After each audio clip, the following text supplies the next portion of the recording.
Ինչ նշանակություն պետք է տալ ԱՄՆ փոխպետքարտուղարի տարածաշրջան այցին։ Շնորհակալ եմ հրավերի համար։ Իմ գնահատմամբ դա երկու հարթություն ունի։ Առաջինը Հայաստան-Միացյալ Նահանգներ երկկողմ հարաբերությունների մակարդակում, մյուսը երևի թե TRIP նախագծի իրականացման հետ կապված, որտեղ կարծես թե նաև տեղեկատվություն տարածվեց առայն, որ արդեն կոնկրետ պաշտոնյաներ են նաև նշանակված երկու կողմից, որոնք պետք է առաջ տանեն բանակցությունները TRIP նախագծի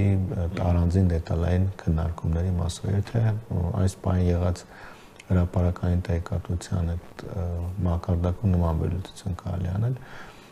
Ես կարծում եմ, որ սա այս այցը շատ ավելի վաղ պետք է լիներ, նման քննարկումներ կան, ես էլ նման տեղեկատվություններ, պարզապես Միացյալ Նահանգներում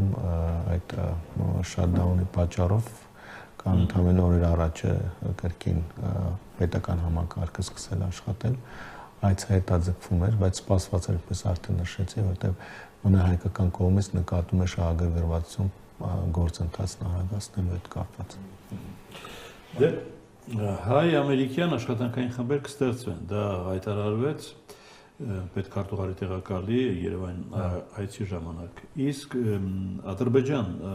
Միացյալ Նահանգներ աշխատանքային խմբեր տեսեք, աշխատանքային խմբեր կան, որովհետև եթե հիշում եք օգոստոսի 8-ին նաև Ադրբեջանի հետ կապված մի քանի ուղղություններում ձեռք են բերել համագործակցության փաստաթղթեր։ Ինչպես եթե TRIP-ին վերաբերող թե չէ։ Ոչ միայն TRIP-ին վերաբերող, տրանսպորտային հաղորդակցության հետ կապված ուրեմն ոլորտում եւս երկու ոլորտներում հիմա չեմ մտաբերի, բայց երեք ոլորտներում հիմնականում համագործակցության մասով ձեռք են բերվել եւ ստորագրվել են նաեւ ուրեմն համագործակցության հուշագրեր։ Ես Հայաստան-Միացյալ Նահանգների այդ ոլորտները կարող եմ նշել, դա արհեստական բանականության ոլորտներ, ատոմային էներգիայի ոլորտում համագործակցությունը եւ այդ սահմանային անվտանգության հետ կապված ուրեմն ոլորտները։ Նմանատիպ ոլորտներ կարծում որ հնարավոր է Միացյալ Նահանգներ, Ադրբեջան այդ երկում օրակարգում։ Կարծում եմ այս ուղղություններով կլինի։ Իհարկե կարևոր տարածման մասով հաստատ կար պայմանավորվածություն, ենթադրում որ այնտեղ եւս կլինի ինչ որ խումբ աշխատանքային, ինչու որտեղ այնուամենայնիվ այս ճանապարհը բավականաչափ սերտ առնչություն ունի Ադրբեջանը, չմոռանանք որ ուրեմն դրա շուրջ պայմանավորվածություն ձեռք է բերվել 2000-ի զարգացում 2020 թվականի նոյեմբերի 9-ի փաստաթղթի 9-րդ կետի եւ հիմնական շահառուներից մեկը լինել է Ադրբեջանը, ուրեմն Ադրբեջանի տարածքի եւ Նախիջևանի միջև կապի ապահովման տեսանկյունից։ Ադրբեջանը հայտարարում է, որ իհարկե նրանք օգտվում են Զանգեզուրի միջանցք տերմինից, որ մեր հատվածում մինչև տարեվերջ կավարտվի Զանգեզուրի միջանցքի կառուցումը։ Հիմա պետք է սպասեն մինչև TRIP-ը շահագործման հանձնվի Հայաստանում։ Դե բայլեշ պետք է անեն, այլ տարբերակ չկա, այսինքն մինչև տարեվերջ, եթե չեմ սխալվում, ավտոմայրուղին է պատրաստ լինելու, բայց երկաթգծի կառուցման համար խոսում մինչև 2026 թվականի ավարտը։ Հայկական կողմից տարբեր գնահատականներ կան, որ TRIP-ի, որում TRIP-ը բազմաշերտ նախագիծ է,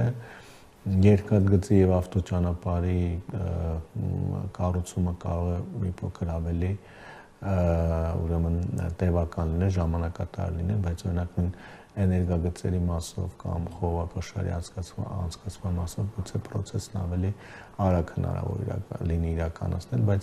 պետք է հասկանալ, որ հատկապես Ադրբեջանի համար առանցքային է ուրեմն տրանսպորտային կապի նախագծերը։ Իրենք նշում են 2026 թվականին մեծ հաշվով պատրաստել են Ադրբեջանի տարածքում, բայց ինչու, որտեղ նրանք գոնե այս նախագծերի շուրջ այսպես կոչված Զանգեզուրի միջանցքի նախագծի շուրջ աշխատանքները սկսել են 2020 թվականի պատերազմից անմիջապես հետո, այսինքն մոտավորապես 5 տարի եւ մի քիչ էլ ավել աշխատում են եւ աշխատելու են դեռևս մինչեւ 2020։ Ինչն է այստեղ ուշագրավ նաև Վաշինգտոնը Վրաստանի հետ է քննարկում Վրաստանի մասնակցությունը TRIP-ի։ Դե որովհետև շատ պարզ է TRIP այդ կոնցեպտը Միացյալ Նահանգների համար չնայած այս բանի առնչվում է ուղիղ Հայաստանի տարածքին եւ նաեւ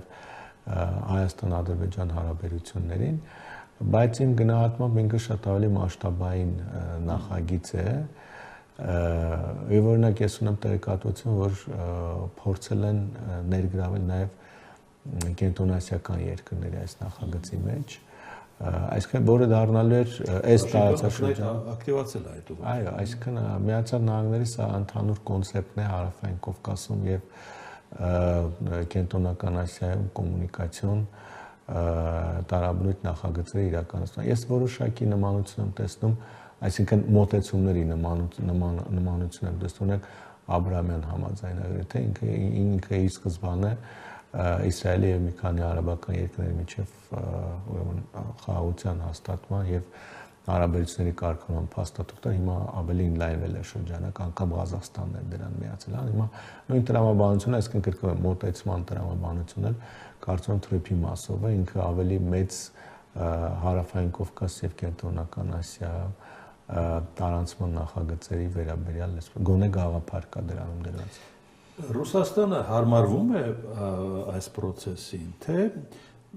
ի վերջո կունենա իր օրակարգը։ Ռուսաստանի արձագանքն այս բանի իրավիճակային է,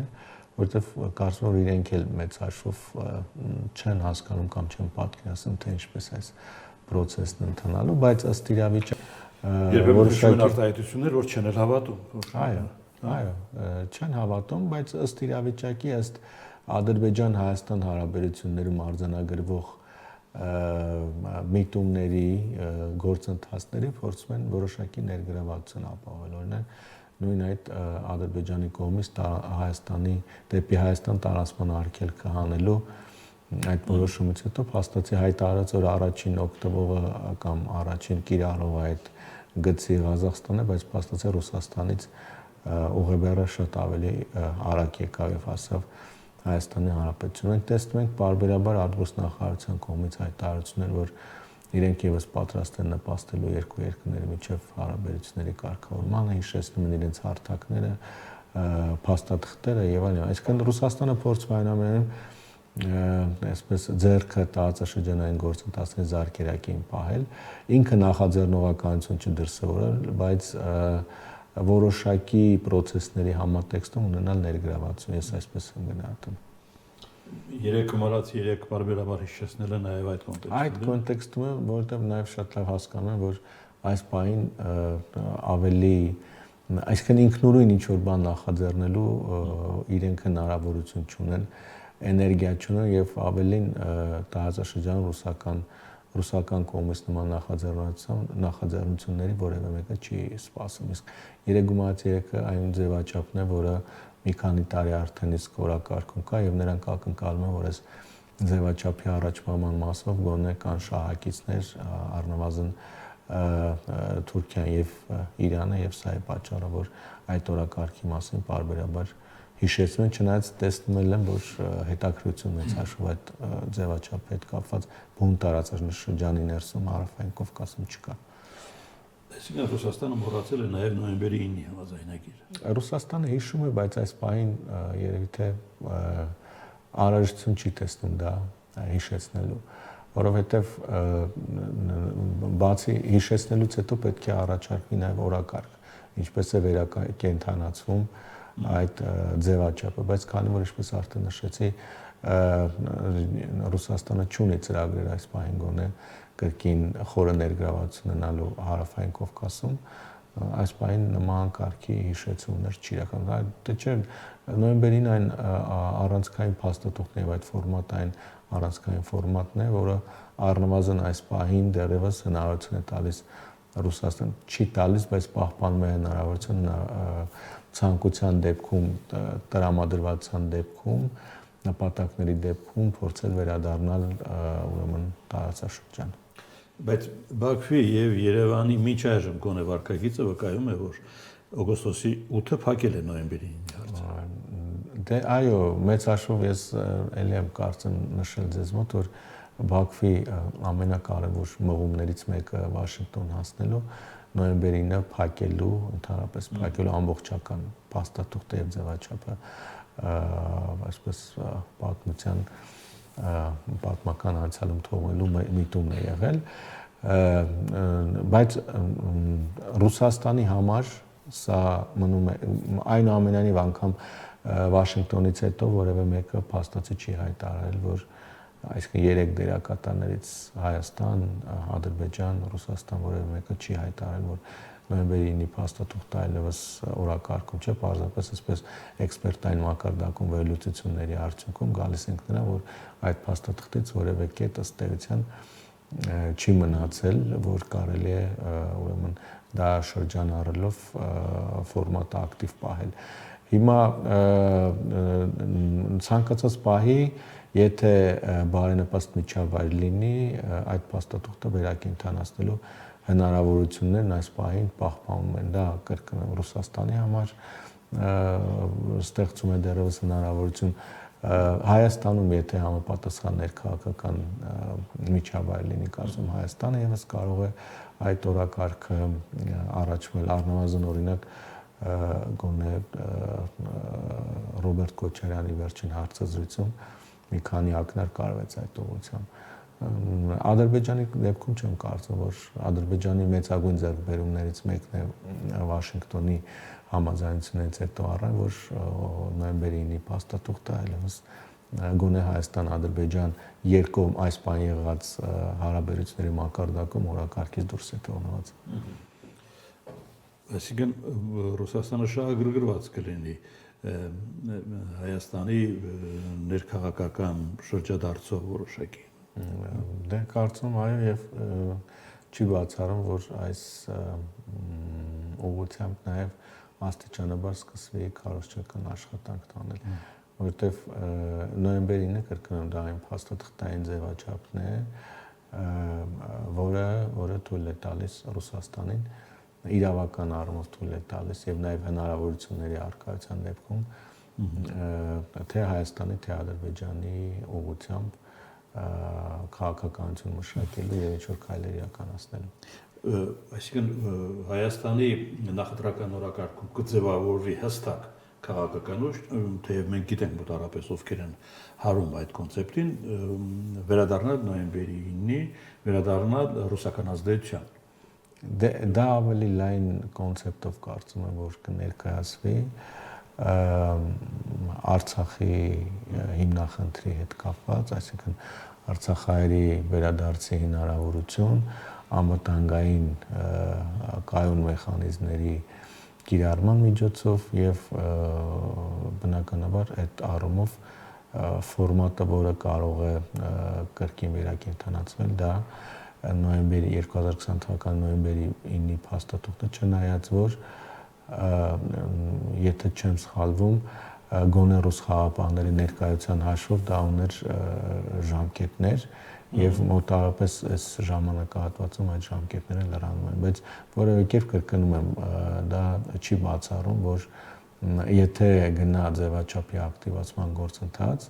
եւ Ռուսաստանը ունենա հնարավորություններ եւ ցանկություն, այդ օրակարգը կարող է առաջ մղվել։ Ես չեմ կարող գնահատել դրա հաջողության ուրեմն հավանականությունը որքան է, բայց դա օրակարգ է, որը կարող է առաջ մղվել։ Չմոռանանք այս շրջանակում Իրանի գործոնը։ Ինչն է այստեղ էլի ուշագրավ, թրիպի գործարկմանը դեմ չի նաև Թեհրանը։ Ասել, որ դեմ չեն, այնքան էլ համաձայն չեմ այս։ Դե այն հայտարարությունները, որոնք հնչում են Թեհրանից, որ դե քանի որ չեն կարող կենսական շահերին չեն վտանգում, չեն։ Դե քանի որ մեծ հաշվով չեն կարող խոչընդոտել այս նախագծին, դեմ հանդես գալը կարծում քաղաքական առումով այնքան էլ ճիշտ դիրքավորում չի լինի։ Նրանք նշում են, որ իրենց համար կան անընդունելի ուրեմն երևույթներ, դա Միացյալ Նահանգների եւ նաեւ Իսրայելի ռազմական ներկայությունն է անմիջական հարևանությամբ եւ իհարկե Իրան-Հայաստան սահմանի նկատմամբ որևէ անխախտելիության նկատմամբ որևէ սպառնալիքը մնացած մասով իբր կողմ են, բայց ընդհանուր առումով այս նախագծի իրականացումը բնականաբար գլոբալ առումով հակասում է նաեւ Իրանի շահերին, որտեղ Իրանը կորցնում է Նախիջևան-Ադրբեջան կապի բացառիկ ուրեմն կապն ապավելու բացառիկության հանգամանքը։ Այնպես որ ես որքանով հասկանում եմ Ռուսաստանի պես նրանք էլ ինչու ոչ նրանց հետ էլ Վրաստանը որոշակի թերահավատությամբ են ուրեմն վերաբերում գործընթացին եւ գուցե նաեւ այսպես ներքին մեծ ակնկալիք ունեն, որ թրիփ նախագիծը կարող է ինչ որ փուլում ձախողվել, տապալվել եւ այդպես էլ չի իրականանում։ Իրանը դատարանեցնում է նաեւ ուրանի հարստացումը։ Շատ լավ հարց եք տալիս, ես Իսկ նաեւ հետաքրքրում է դա միակողմանի քայլ է, ինքն է Թեհրանն է որոշել անել այդ քայլը։ Տեսեք, ասում եմ, երբ լսեցի այս տեղեկատվությունը, միաժամանակ մի քանի բան մտքովս անցավ։ Նախ գուցե այս հայտարարությունը այս պահին նրա համար է, որտեղ իրենք կանխատեսում են, որ քանի դեռ Դոնալդ Թրամփի վարչակազմն է Իսրայելի կողմից ռազմական ակտիվացման որոշակի հնարավորություն կա, որպեսզի այդ հնարավորության համար գոնե քաղաքական քարոզչական առիթ չտան, նրանք հայտարարում են, որ այդ հարստացումը չկա, բայց չի բացառում իհարկե, որ իրոք չկա, որտեղ այս պահին Իրանը այլ կարևոր առաջնահերթ բազմաթիվ խնդիրներ ունի, բայց միևնույն ժամանակ հնարավոր է նաև որ այդ հարստացումը լինի, պարզապես դա ոչ հրապարակային մակարդակում իրականացի։ Ամեն ինչ կախված է նրանից, թե արդյոք ՄԱԳԱՏԷ-ի հետ ինչպիսի պայմանավորություններ կլինեն, արդյոք թույլ կտան, որպեսզի ուրեմն այդ գործակալության տեսուչները գան դիտարկեն իրավիճակը թվեր, բայց կարծում այս պայն առաջնահերթը հենց Իսրայելի կողմից նոր ուրեմն հարձակումներ թույլ չտան եւ Միացյալ Նահանգների կողմից այդ քաղաքականության աջակցությունը չխրախուսելն է։ Մի բան էլ եւ ավարտենք։ Ում նախաձեռնությունն էր Օրբելի ֆորումի անցկացում։ Մեր կենտրոնի Հայաստանի վարչապետի աշխատակազմի հանրային կապեր եւ տեղեկատվության կենտրոնի Օրբելին մեր կենտրոնի վերլուծական նախագիծն է եւ 2019 թվականին ստեղծվելուց հետո ամենամյա պարբերականությամբ բազմաթիվ միջոցառումներ ենք ունեցել, բացառությամբ 2021 թվականը կոവിഡ്ով պայմանավորված ըստ առաջնահերթությունների տարբեր ուրեմն միջոցառումներ եւ ադրբեջանական կողմը առանց նախապայմանի ընդունեց այդ։ Այո, որտեղ նախ 2020, այսինքն օգոստոսի 8-ից հետո նախ նման նոր տարածաշրջան նորովի ձևավորած իրավիճակը քննարկելու տարածաշրջանային եւ ավելի լայն մակարդակով քննարկելու առաջին նախաձեռնություններ եւ քանի որ մեր կողմից էլ ուղարկվել է եւ պարզապես այդքան էլ այսպես ասեմ, համընդգրկում չէր լինի, եթե առանց ադրբեջանցի մասնակիցների փորձենք տարածաշրջանային հարցեր քննարկել այն դեպքում, երբ որ խոսում է միջավայրի փոփոխության մասին, իսկ մեր առաջարկին միանգամից դրական արձագանք եղավ եւ բավականաչափ սահուն կերպով այդ ողջ process-ն ընդվացավ, ընդ որում եւ ադրբեջանցի մասնակիցների մասնակցության մասով եւ թուրք մասնակիցներ եւ կենտրոնական Ասիայից մասնակիցներ, այսինքն փորձ է արվել թրիփի հետ կապված թրիփին շահառու բոլոր հնարավոր դերակատար երկրներից ուրեմն փորձագետներ ներգրավել եւ կարծում եմ ստացվեց։